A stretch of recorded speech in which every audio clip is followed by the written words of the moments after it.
Hello students, let's talk about graphing functions. So if you already have the lecture open in front of you, you probably see the two graphs. There are two graphs of two different functions. The first one, it's actually written out, the other one is not. But let's discuss the first graph. Let me call it figure 1, and then this one is figure 2. So let's talk about figure 1. What can we see there? Well, we can see that there are two vertical asymptotes, right?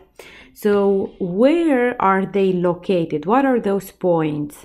Well, the points where they are located are where the denominator equals 0, right? So basically, you have to set the denominator equal to 0, you get the solution, and then you calculate the limits at those points to make sure that they are vertical asymptotes.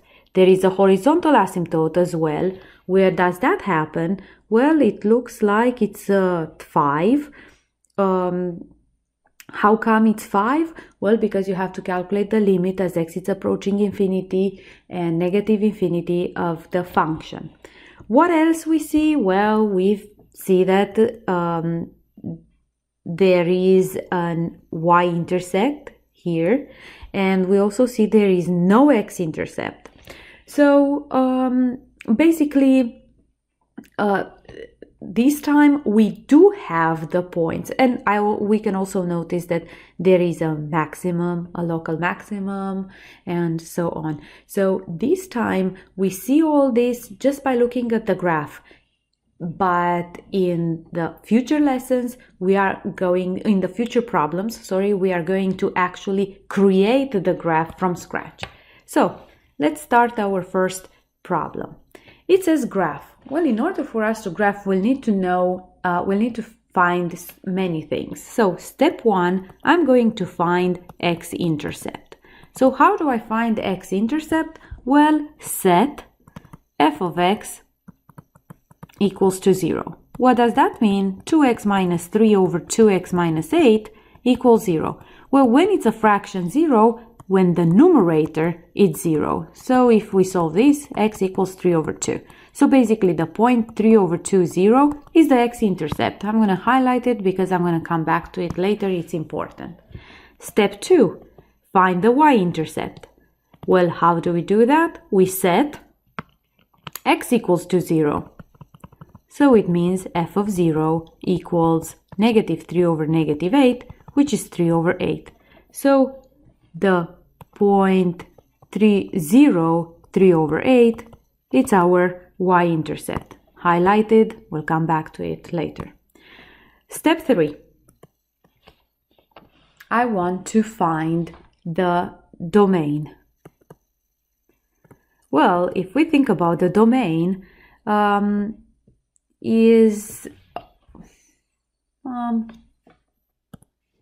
so the domain, well, this is a rational function. So we're going to set the denominator equal to 0, and we're going to get x equals 4. So basically, there is a restriction at 4. We have a problem there.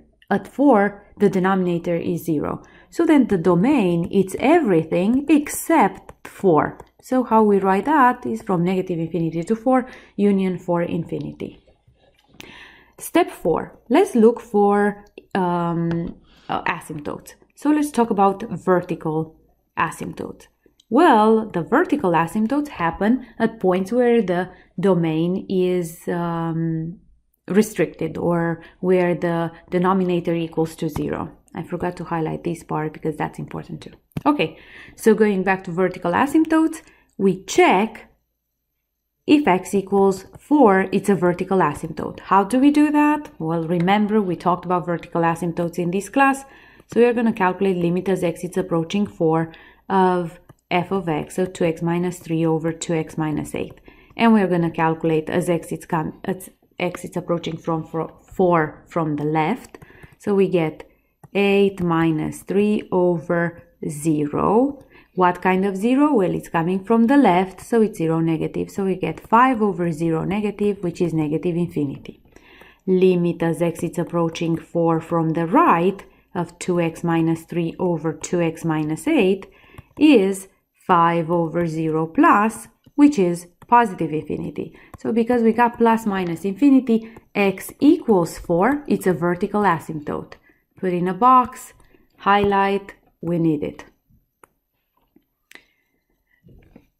Step 5, horizontal asymptotes. Horizontal asymptotes.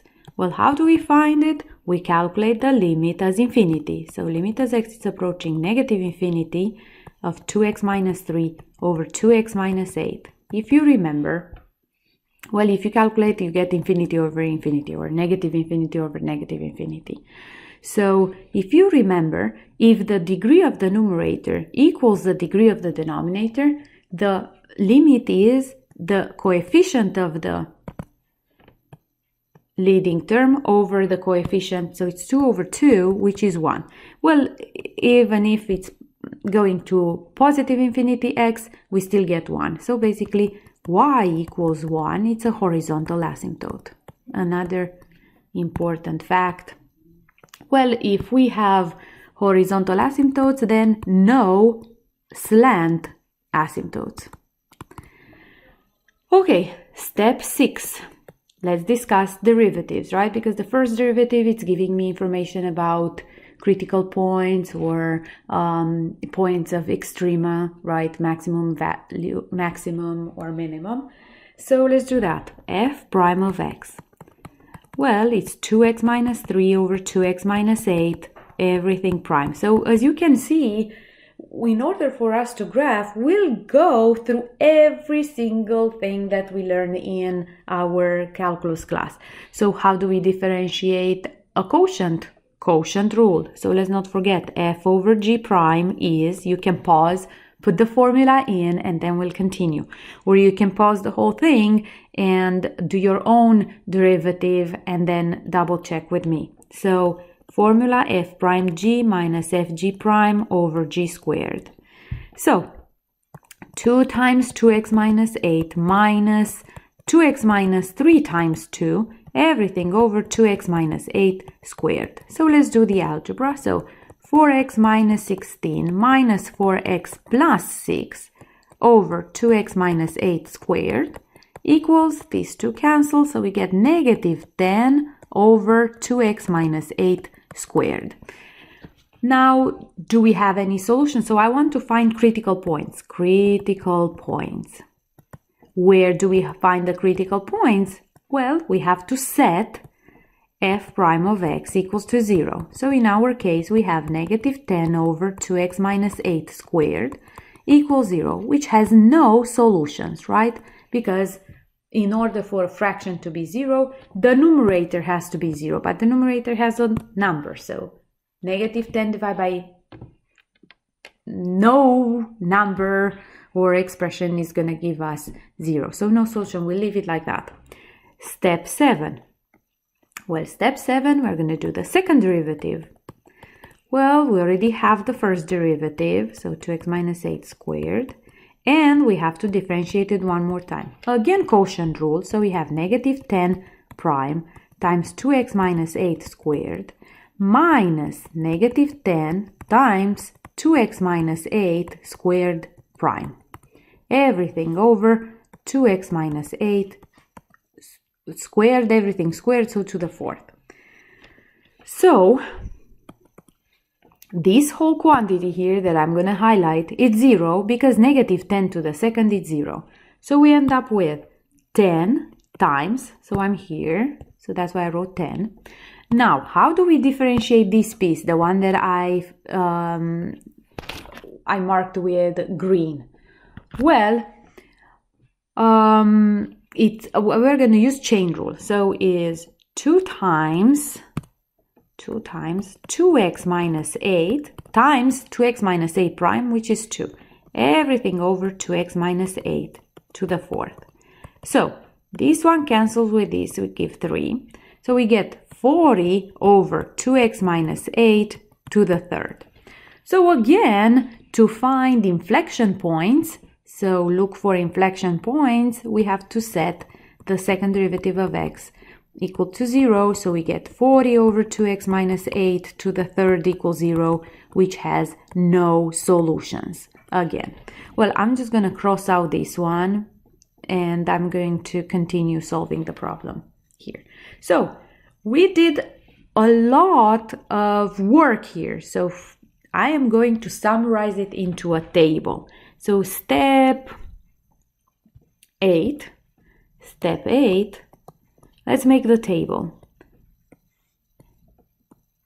So I'm going to put x, f prime of x, f of x, and f double prime of x. On the x-axis, I'm going to put the domain. So if you remember, or you can look back, it's from negative infinity to 4, and then to infinity. Well, x equals 4, it's at all denominators, so I'm just going to cross a line through it because I want to represent the fact that it's undefined. All the functions were undefined when x equals 4. Okay, now f prime of x that has no solutions. Well, before we do that, I want to put the asymptotes in it and the x-intercept. So 3 over 2, 0. So 3 over 2, 0 would be somewhere here. 3 over 2, 0. So I'm working with f of x and with x, right? So I'm writing them on the right row. Then there was a y-intercept, and the y-intercept was 0, 3 over 8. So 0 would be around here, and 3 over 8. I put them in the right order, right? 0, 1/2, 4, and so on. Okay, so now, anything else? Yes, vertical asymptote. So when x is approaching 4 from the left, negative infinity. So negative infinity and positive infinity. And then when we calculated the limit at negative infinity, we got 1, and at positive infinity 1. So this f of x, the third row, has all the points that we calculated in above. Now let's discuss the f prime of x. So when I'm discussing f prime of x, which is this f prime of x, what do I see? Well, the denominator is always positive and the numerator is always negative. So f prime of x, it's always negative. F prime of x on my graph, it's here, right, on the second row. So I am going to put the signs. So the sign is actually negative everywhere, right? Because I have negative 10 over 2x minus 8 to the second. So it's a negative divided by a positive, it's always negative. Okay, how about what does that mean in terms of our f of x? Well, we know that if f prime is less than 0, f is decreasing. So this is decreasing. And f double prime is 40 over 2x minus 8 to the third. So the top is positive and the bottom, this bottom can be positive and it can be negative. Where is positive? When x is 4, 5, 6, right? 2x minus 8 greater than 0 and 2x greater than 8, x greater than 4, right? And when is it negative? 2x minus 8 less than 0 when 2x is less than 8, which is x less than 4. So x less than 4. So what does that mean? It means here on the last line, I'm going to put plus for greater than 4 and negative for less than 4. What does that mean? It means concave down and concave up. So let's see in terms of our graph. The best thing to do is to graph when you have a table, right? So I'm going to make the coordinate plane and put the information that we gathered above. So at 4, it's a vertical asymptote. So 1, 2, 3, 4, and I'm going to make a vertical asymptote. At 1, it's a horizontal asymptote. So 1, and I make a horizontal asymptote. Let's make 1 a little bit bigger. So this is the, it's a little bit, it's going towards slant asymptote rather than horizontal. Okay, now the graph says from negative infinity 1 we have the point 0, 3 over 8. So 0, 3 over 8. So if this is 1, 3 over 8 would be like, what, around here? Let's say 3 over 8. 3 over 2, so this one, so 3 over 2, 0. This would be the other point.